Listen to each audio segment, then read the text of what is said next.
Imaginez aimer quelqu'un si intensément que vous seriez prêt à tout risquer. Votre honneur, votre liberté, votre âme pour ne pas le perdre.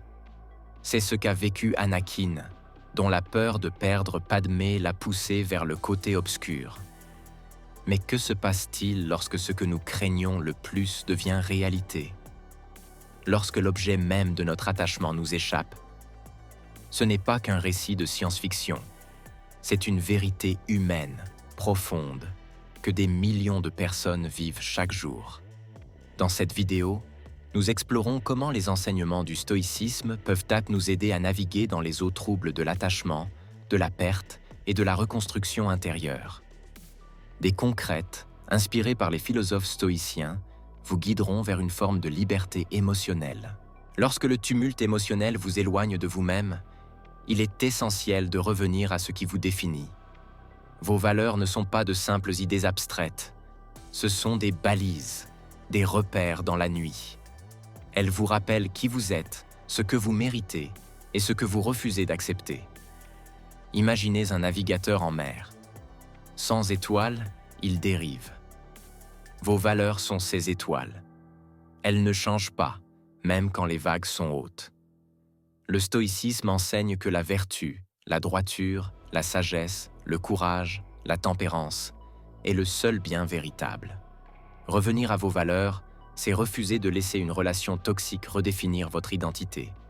C'est dire « je suis plus que cette douleur, je suis plus que ce manque ».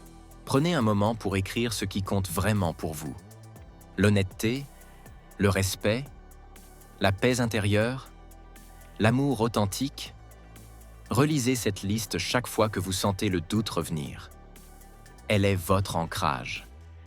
L'un des piliers du stoïcisme est l'acceptation de la nature changeante de toute chose. Rien ne dure éternellement, ni la douleur, ni la joie, ni même les relations qui nous semblent essentielles.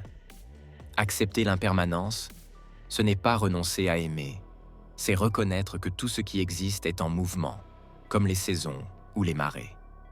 Imaginez une feuille portée par le vent. Elle ne lutte pas contre le courant, elle danse avec lui. De la même manière, notre paix intérieure vient lorsque nous cessons de résister à ce qui change et que nous apprenons à l'accompagner. Sénèque écrivait « Ce n'est pas parce que les choses sont difficiles que nous n'osons pas, c'est parce que nous n'osons pas qu'elles sont difficiles. » Oser accepter que ce lien puisse évoluer, se transformer ou même disparaître, c'est faire preuve de courage. Ce n'est pas une faiblesse, mais une sagesse profonde. Concrètement, cela signifie apprendre à lâcher prise. Non pas dans l'amertume, mais dans la reconnaissance que certaines choses ne nous appartiennent pas, que certaines personnes ne sont que des chapitres et non des livres entiers, et que notre valeur ne dépend jamais de leur présence ou de leur absence. L'impermanence est une invitation à vivre pleinement le moment présent, sans s'y accrocher comme à une bouée.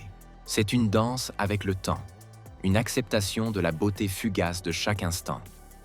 Dans un monde saturé de bruit extérieur comme intérieur, le silence peut sembler vide, voire inconfortable. Pourtant, pour les stoïciens, le silence n'est pas un manque, mais une présence. C'est dans le silence que la pensée se clarifie, que les émotions se déposent et que la sagesse peut enfin émerger. Imaginez un temple ancien, construit loin du tumulte des villes.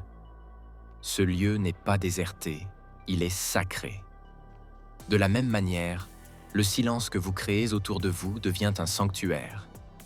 Un espace où vous pouvez entendre non pas les voix du monde, mais celles de votre propre raison. Marc Aurèle, dans ses Pensées pour moi-même, écrivait souvent dans le calme de la nuit, loin des responsabilités impériales. Il comprenait que le silence n'est pas une absence de son, mais une présence de soi. Redéfinir votre relation avec le silence, c'est apprendre à ne pas le fuir. C'est s'asseoir avec lui, comme on s'assoit avec un vieil ami. C'est lui permettre de vous parler, de vous montrer ce que le bruit cachait. Concrètement, cela peut être une pratique quotidienne. Quelques minutes sans téléphone, sans musique, sans distraction. Juste vous, votre souffle et vos pensées. Ce moment devient un miroir non pas pour juger, mais pour comprendre. Le silence vous aide à distinguer ce qui est essentiel de ce qui est accessoire. Il vous montre que vous n'avez pas besoin de réponses immédiates, ni de validation extérieure. Il vous rappelle que la paix ne vient pas de ce que vous contrôlez, mais de ce que vous acceptez. Vous sentez-vous plus calme, plus présent, plus conscient de vos propres pensées et sentiments. Cette prise de conscience est au cœur du stoïcisme. Comprendre ce que nous pouvons contrôler et lâcher prise sur ce que nous ne pouvons pas contrôler. Il s'agit de reconnaître que, bien que nous ne puissions pas arrêter la pluie, nous pouvons choisir de nous abriter et de profiter du son des gouttelettes sans être trempés. Prendre une pause des réseaux sociaux dans le monde d'aujourd'hui peut sembler comme descendre d'un train en mouvement rapide. C'est calme, immobile, mais dans cette immobilité se trouve la clarté. Alors que vous entreprenez cette pause des réseaux sociaux, rappelez-vous des paroles de Sénèque et utilisez ce temps à bon escient. Lisez un livre, faites une promenade, écrivez dans un journal. Engagez-vous dans des activités qui nourrissent votre âme, pas seulement pour passer le temps. Cette pause est votre moment pour vous reconnecter avec vous-même, pour vous rappeler qui vous êtes dans le calme, loin de la foule. Dernière étape, concentrez-vous délibérément sur vos besoins fondamentaux. Dans cette dernière foulée sur le chemin du détachement, tournez votre attention vers l'intérieur, vers le cœur de votre être. Ici réside l'essence du stoïcisme, se concentrant sur ce qui compte vraiment pour votre croissance intérieure et votre bien-être. Il s'agit de dépouiller le non-essentiel, le bruit, le superflu, et de se concentrer sur ce qui nourrit votre âme. Ce n'est pas une question de besoin matériel, c'est bien plus profond. Il s'agit de subsistance émotionnelle, d'intégrité morale et de croissance personnelle. Pensez à votre vie comme à un jardin. De quoi a-t-il besoin pour prospérer? De la lumière du soleil, de l'eau, des soins. Ce sont les essentiels. De même, identifiez ce qui est essentiel pour votre croissance émotionnelle et spirituelle, et concentrez-vous sur le développement de ces aspects. Épictète, né dans l'adversité, comprenait l'importance de se concentrer sur ce qui compte vraiment. Ses enseignements soulignent le pouvoir de discernement, séparant le bon grain de l'ivraie dans nos vies. La richesse ne consiste pas à posséder de grandes possessions, mais à avoir peu de désirs. Appliquez cette sagesse à votre paysage émotionnel. Il s'agit de savoir ce dont vous avez besoin pour vous sentir accompli, stable et en paix.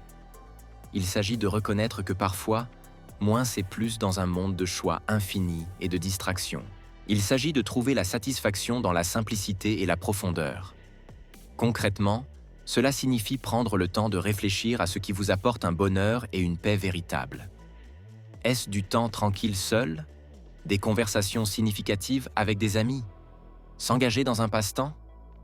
Identifiez ses besoins fondamentaux et faites-en une priorité. C'est comme faire ses bagages pour un voyage. N'apportez que ce qui est essentiel, ce qui ajoute de la valeur à votre voyage. Ce focus délibéré aide à se détacher de l'inutile, des personnes et des situations qui ne sont pas alignées avec vos besoins fondamentaux. En centrant votre vie autour de ces besoins, vous créez un fondement de stabilité et de contentement. Ce n'est pas une tâche ponctuelle, mais un processus continu, un retour constant à ce qui compte vraiment. Alors que vous avancez dans la vie, continuez à revisiter vos besoins fondamentaux en les ajustant et en les réalignant au fur et à mesure que vous grandissez et évoluez. Cette focalisation est votre boussole, vous guidant à travers les complexités de la vie avec clarté et objectif. Il s'agit de vivre intentionnellement, pas seulement d'exister.